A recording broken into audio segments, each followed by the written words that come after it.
Thank you for joining us. I'm Vasudha Sridharan, and on behalf of Cumulus Networks, I'd like to welcome you all to the L27 for your OpenStack webinar. Presenting today will be Nolan Leake from Cumulus Networks and Mark McLean from Akanda. The webinar will be about 30 to 45 minutes, and we will answer a few questions from the participants at the end if time permits. For those of you interested, you have the opportunity to ask questions during the webinar by using the window marked questions. Simply type in your question and click send. You can also tweet your questions to us. Our Twitter handle is @CumulusNetworks. And with that, I'd like to turn this over to Nolan. Thank you, and thank you everyone joining on the phone. I'm Nolan. I'm the co-founder and CTO of Cumulus Networks. Before founding Cumulus, I did some time at a wide variety of different startups, but most notably VMware.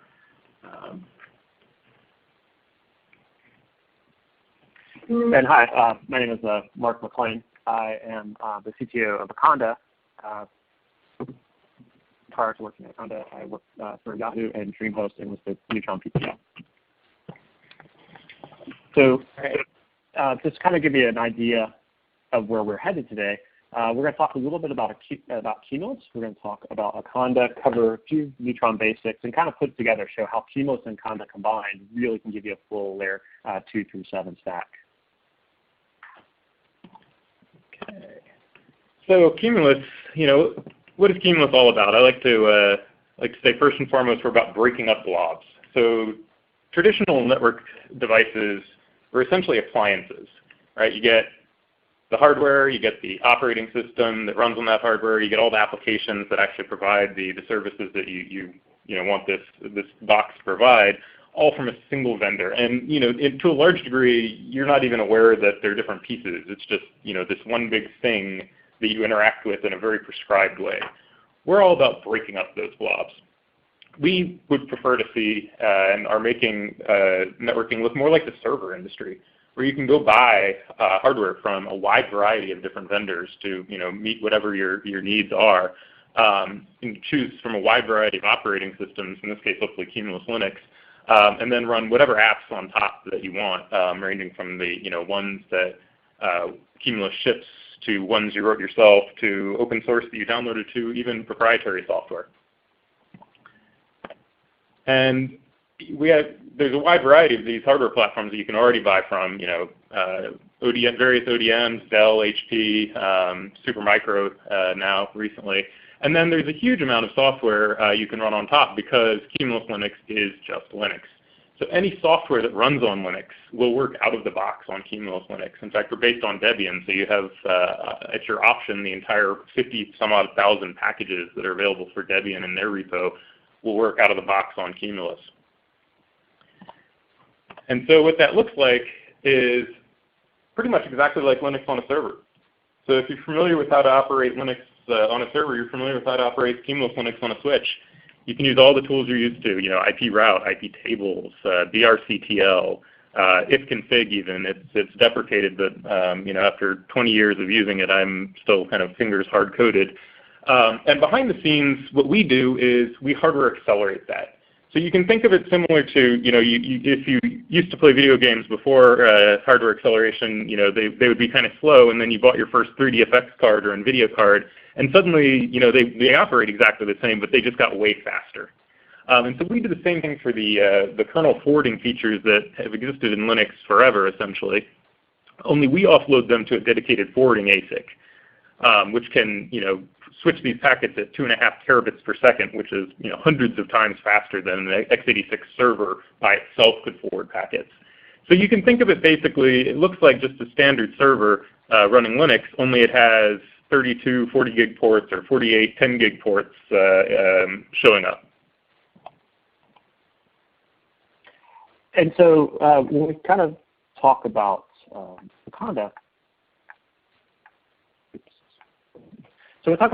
one of the things that when we started working with Akanda is we were taking a look at the Neutron reference implementation, and one of the things we found is that the network knows to provide single points of failure as well as very microservice-oriented orchestration. So we developed Akanda to manage network services and to manage those and orchestrate those services within your deployment, whether deploying them on hypervisor, deploying them inside containers. And central to that is the orchestration process, which we call the RUG.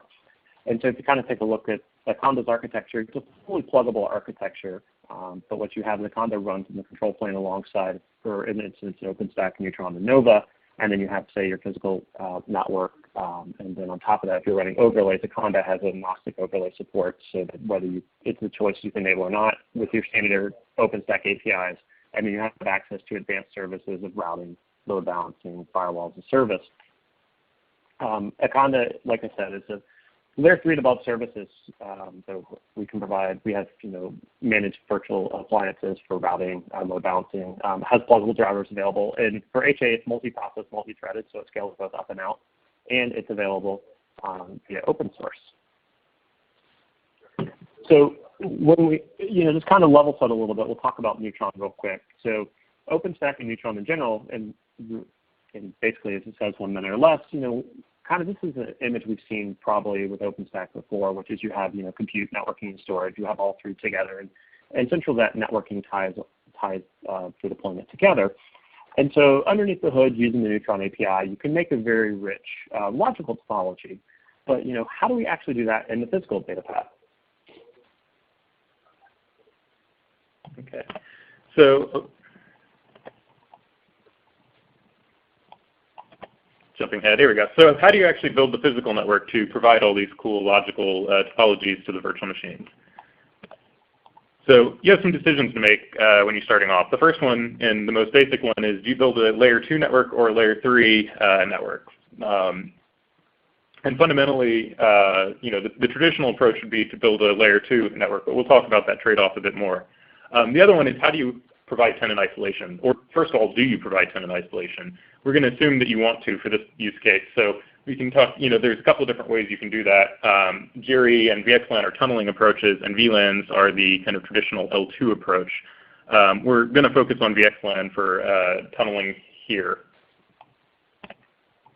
So you've probably seen something that looks like this diagram 100 times. This is your very, very standard traditional layer 2 network. You have the access tier, which are just simple layer 2 switches, no layer 3 IP functionality at all. And they use protocols like spanning tree or MLAG. Then at the aggregation layer, you would use things like VRRP to provide the layer 3 functionality. And then you can have a core up above it. And what you'll notice here, there's a few things to note here. One, that MLAG we talked about, there's a standard protocol called STP, but it's not ideal because it's going to disable most of your links to avoid loops. So while you may be paying for a lot of rich connectivity between these switches, only one link will be active at a time. If you don't like that, and most people don't, there's a solution called MLAG, and so that provides the illusion of layer 2 bonds between the switches, between pairs of switches. And so this gets you higher link utilization, that you're using all those links you paid for. But the downside is that it's proprietary to each vendor. Cumulus Linux has a implementation, but it's not compatible with anyone else's, and others are not as well. This is just simply not a standard protocol. And it also can be very brittle, because fundamentally what you're doing here is intentionally creating a loop and then doing a lot of dancing to make sure that that loop doesn't blow you up. And the other thing to note is that there's actually only 2 of these aggregation switches, and most MLAG implementations support exactly 2. So that means that you end up having to oversubscribe that aggregation layer, and to an even higher degree that core layer, which causes an east-west bottleneck in the terminology. This means that workload placement matters a lot. 2 VMs in the same rack can communicate very quickly. 2 VMs in different racks may have 5 to 1 subscription, so they can only communicate 1/5 as fast. So what do we do about that? Well, the easy thing to do, or the logical thing to do, is to build an L3 network. So you'll note here we have a leaf and a spine layer. The thing to note is that unlike the aggregation layer, we have 4 spine switches here. So this is actually drawn as a full mesh. So in this topology, every VM can talk to every other VM in different racks at the same speed as they can talk to VMs in their own rack. So you get total location independence. The other thing you get is that if one of those spine switches fails, you've only lost 1/4 of your capacity. You haven't lost 1/2. So it has much better fault tolerance. The blast radius of any individual failure is smaller. But we still want to provide that isolation. So in the L2 solution, you would use VLANs for this. If you're building an L3 network, that's not going to work, so you use a technology called VxLAN. VxLAN creates tunnels over the layer 3 fabric to carry the layer 2 frames. So from the VM's perspective, the VMs are all connected on a virtual layer 2 network to each other, but the actual packets on the wire are layer 3 routed so that you can get the benefits of equal cost multipathing, which is what allows you to have those 4 spine switches. And notably, equal cost multipathing, this is extremely standard, right? The entire internet runs on these technologies, so it's very, very well understood, very standard, and very scalable.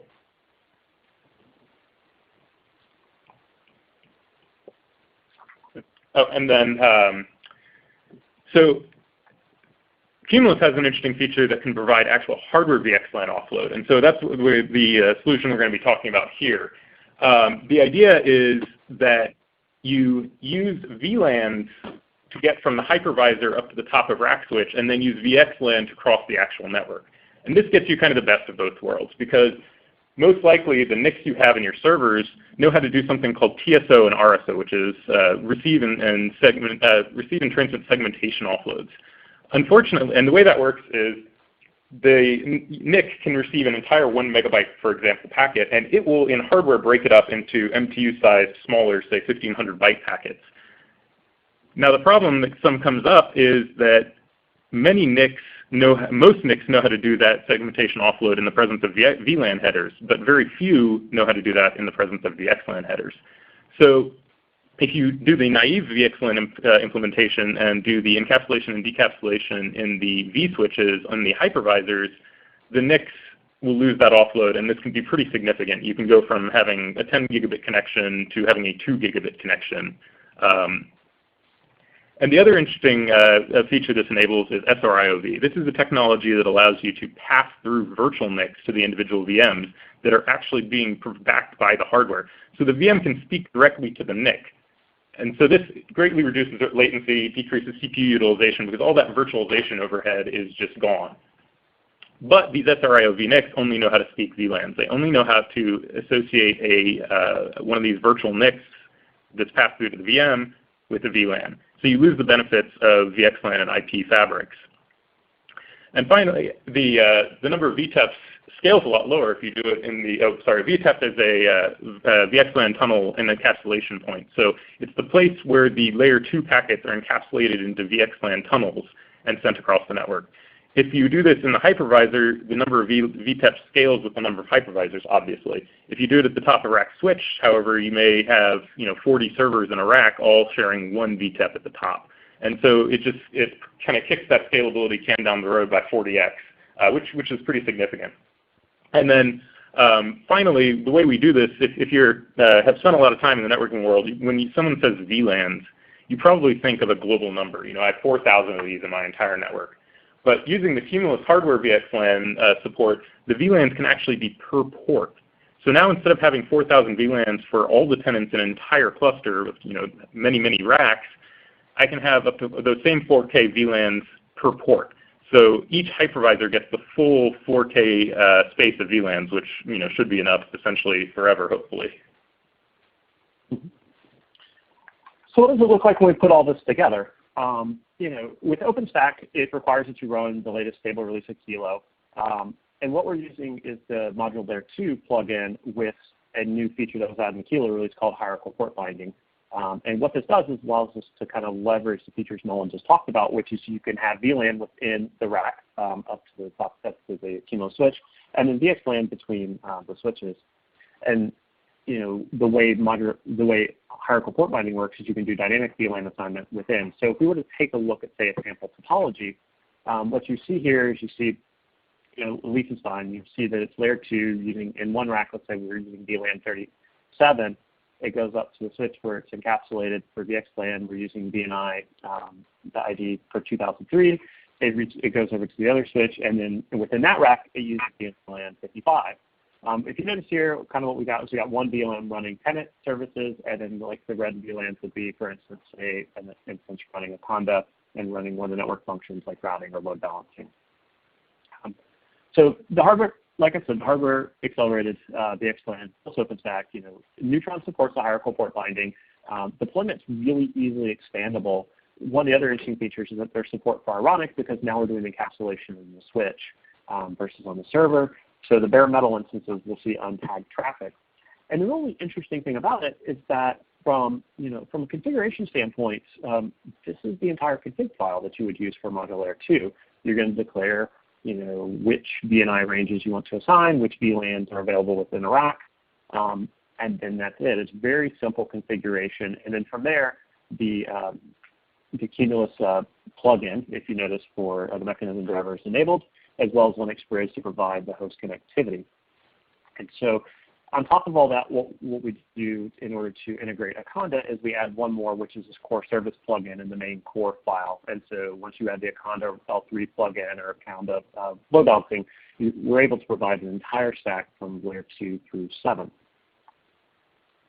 So kind of, wrapping it all up, deployers you can deploy a full open solution from layer 2 to 7 based on OpenStack, Cumulus Linux, and Akanda. It allows you to utilize your full capacity, and it's proven to work at scale.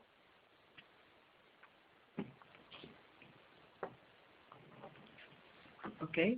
Thank you, Mark, and thank you, Nolan.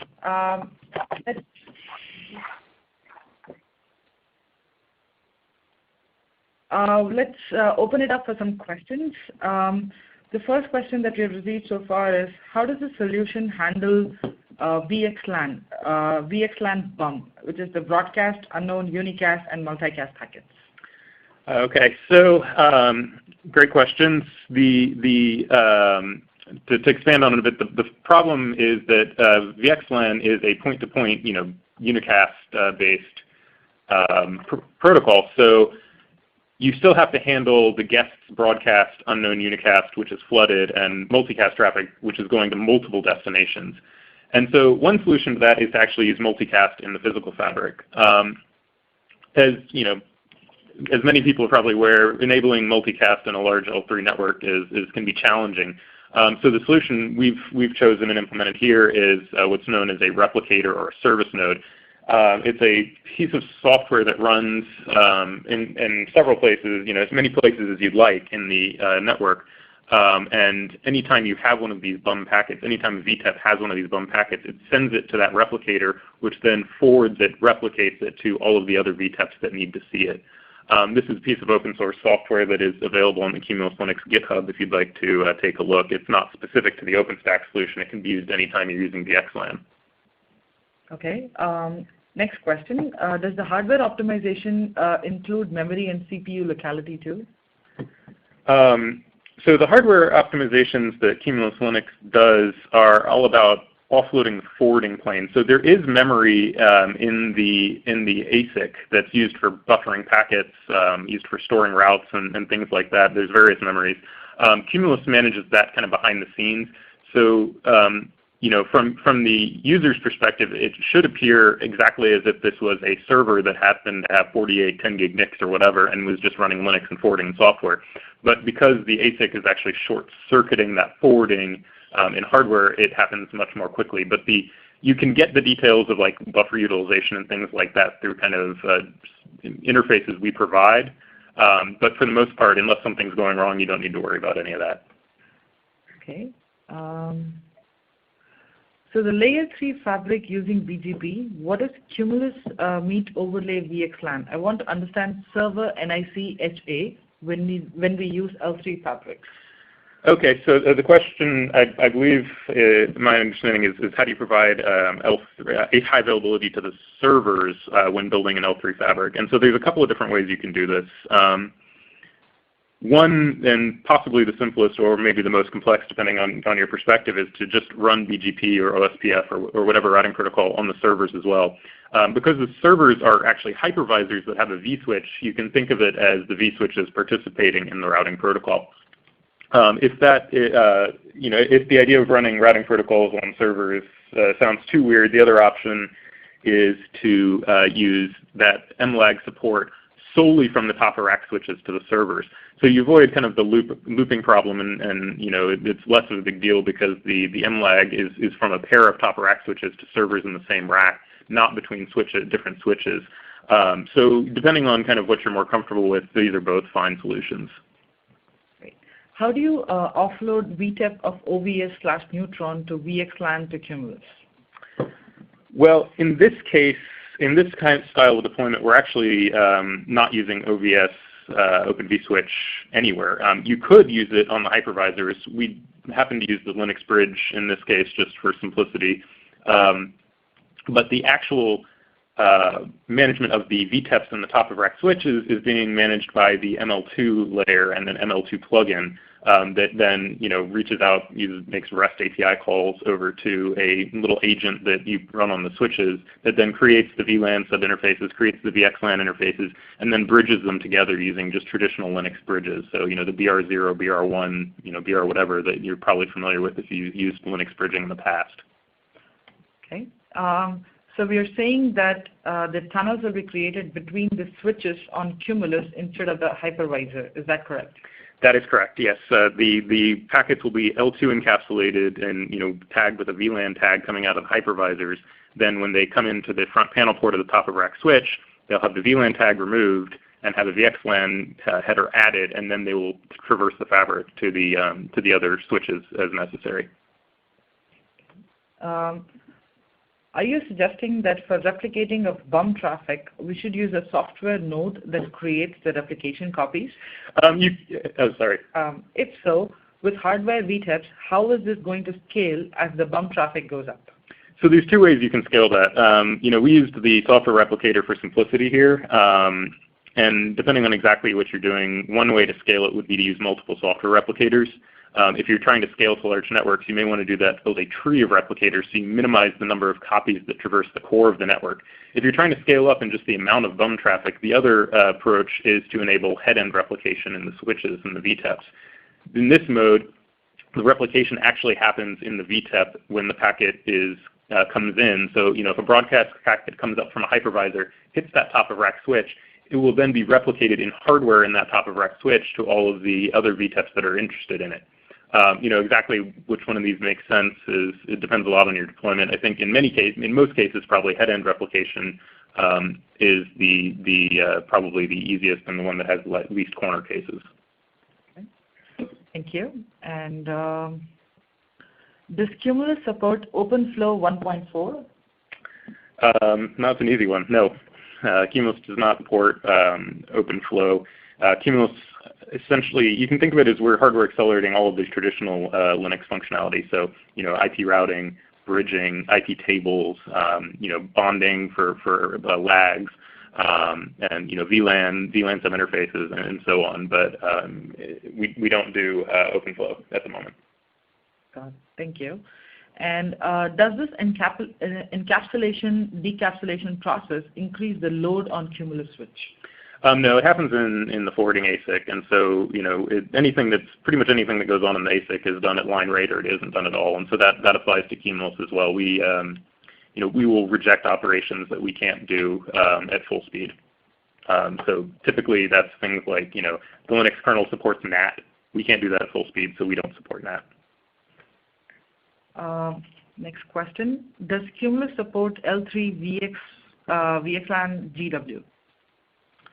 I actually am not sure what that means. If that means being, yeah. Yeah, L3 VX VLAN GW. VX VLAN GW. That may be a vendor term I'm not familiar with. He just corrected it, saying it's L3 VxLAN GW. If you're asking about routing when a packet comes out of a VxLAN tunnel, that's a hardware limitation of the current generation of hardware. That'll be addressed in next generation hardware. But other than that, so basically the limitation is the only thing that you can do to a packet after it comes out of a VxLAN tunnel is to bridge it. In this case, that's fine because that's all we wanted to do to it. But if you wanted to then in hardware route it to another tunnel at layer 3, that would have to wait for next generation hardware. How can we troubleshoot for VxLAN? So the tools, it's pretty similar to anything else. It's all the standard Linux tools. So you can troubleshoot the fabric very easily using things like traceroute and ping, and looking at routing tables, dumping routing protocol logs. The VxLAN encapsulation shows up in just the Linux bridge table, so you can dump the FDB there and see what MACs are going where, and try to figure out if something's gone wrong. And similarly, you can kind of look at the Neutron state to see, make sure that what Neutron thinks the state of the world is what the VTEPs think the state of the world is, and what the hypervisor vSwitches think the state of the world is. Okay. If a customer has a lot of multicast traffic, would you still recommend using head-end replication as opposed to multicast-based VxLAN option? If you have a virtual multicast heavy workload, multicast in the fabric may be, depending on exactly how much, may be the right solution. If it's almost entirely multicast, yes, absolutely. If it's 10%, I don't know exactly where the crossover ends up being. What kind of changes modes were done to optimize the kernel network drivers for line rate handling? Almost all of the packets in a Cumulus switch are handled by the hardware directly. So we haven't done a huge amount of optimization of the kind of software forwarding paths, just because they're almost never used. The only packets that are actually going up to the CPU are ones destined to the switch. So things like LLDP packets, BGP frames, STP frames, all the kind of control plane traffic that actually is handled by the switch goes up to the CPU. Everything else is forwarded in hardware, and the CPU never even sees it. Got it. VxLAN encap/decap can be done at NIC level instead of relying on ASIC. Does Cumulus support this? Yeah, if you have a NIC that can do VxLAN, then you can just use it. In that case, you would provide the L3 connectivity down all the way to the NICs, and then the network, the physical network, would just be carrying in the IP packets, and all of the L2 encap decap would be happening in the NIC. Typically, those are much more expensive NICs, and you still have the trade-off is you have a lot more VTEPs if you have every NIC being a VTEP as opposed to being just the top of rack switches. Okay, and how you SCBD control plane info to the ASICs?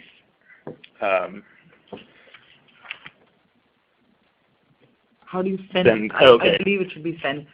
So for the most part, the control plane information gets up to the CPU from the ASIC just by virtue of having the CPU's, the switch's MAC address as the destination. So the traffic will naturally flow there. In some cases, we have to snatch the traffic for things like LLDP frames. We just tell the ASIC, hey, if you get an LLDP frame, send it up here. Similarly with STP frames. But for the most part, it's just it looks like a server, so it's going to respond to ARPs for its IP address. It's going to get packets destined to its MAC address. Okay, thank you. And next question: do we configure ML2 configuration at Neutron server only, or do we need to configure it on the compute? Yeah, Mark.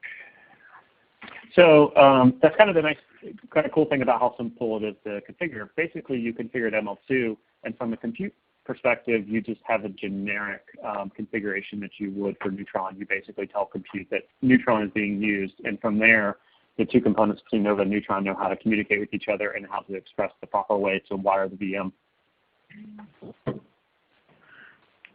Thanks, Mark. Next question.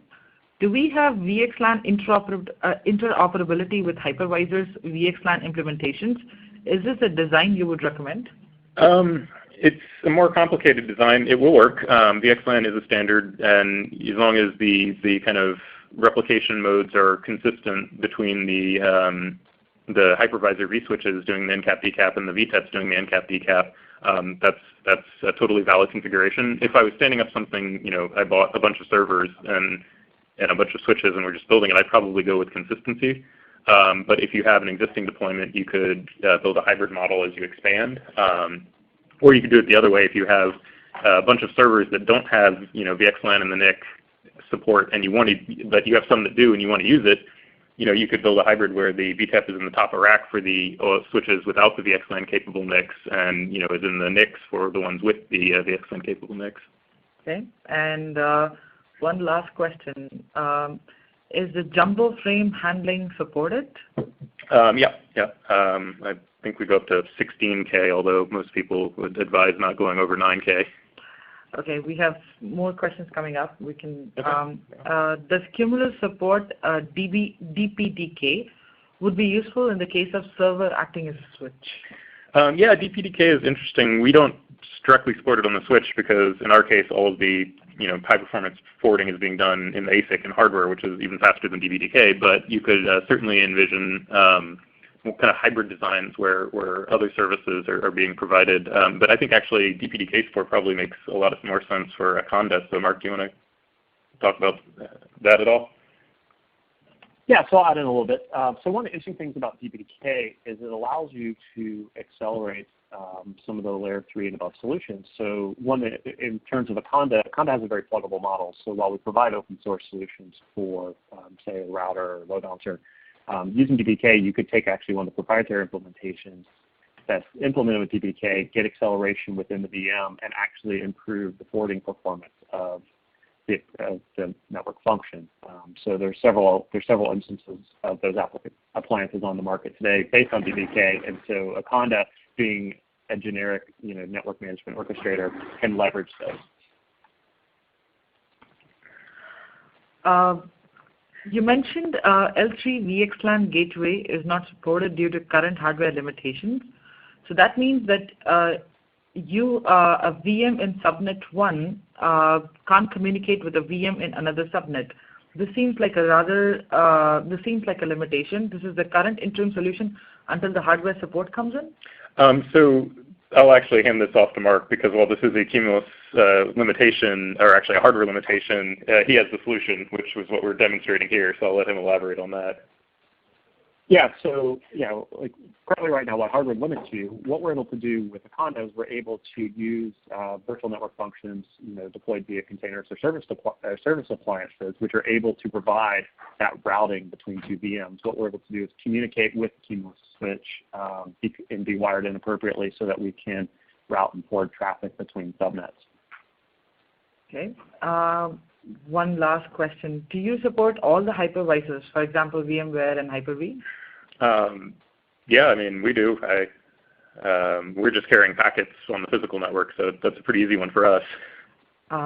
Okay. We still have questions coming in. And from the Akanda side, we support all hypervisors as well, because primarily what Akanda uses the generic APIs that are provided by Nova so that we can talk and support any hypervisor supported by Nova.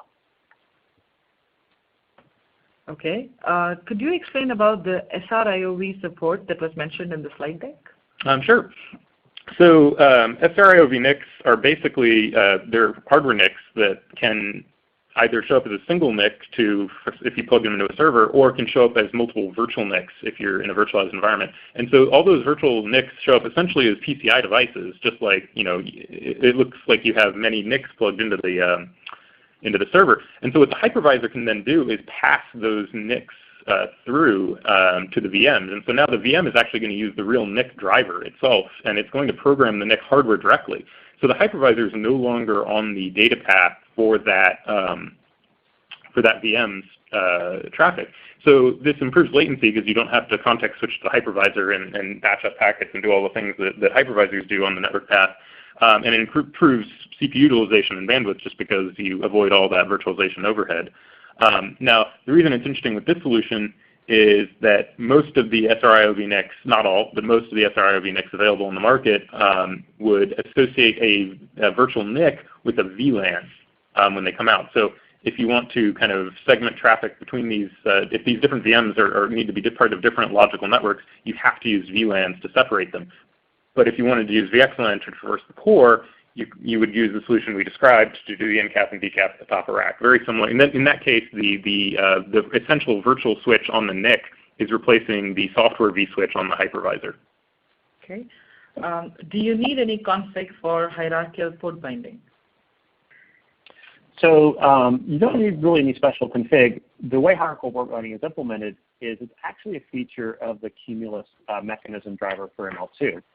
What happens is that if you recall in the config file we showed that you had a list of mechanism drivers, and Neutron will call them in the order that you list them. So it will go down the hierarchy that you as the operator have configured, and what will happen, the first step is the Chemus driver will provision a VxLAN for traversing the core, and then delegate the VLAN assignment within the rack to the Linux grid driver or VS driver. Thank you, Mark. Great. Thank you, Nolan and Mark. This was a very interactive session, and thank you, everyone, for your participation. We hope that you found this presentation about Alto 7 for your OpenStack useful. We would love to get feedback via the follow-up email and any suggestions for improvement. Thank you for your time today, and we look forward to seeing you in our next webinar. All right. Thank you, everyone. Thank you.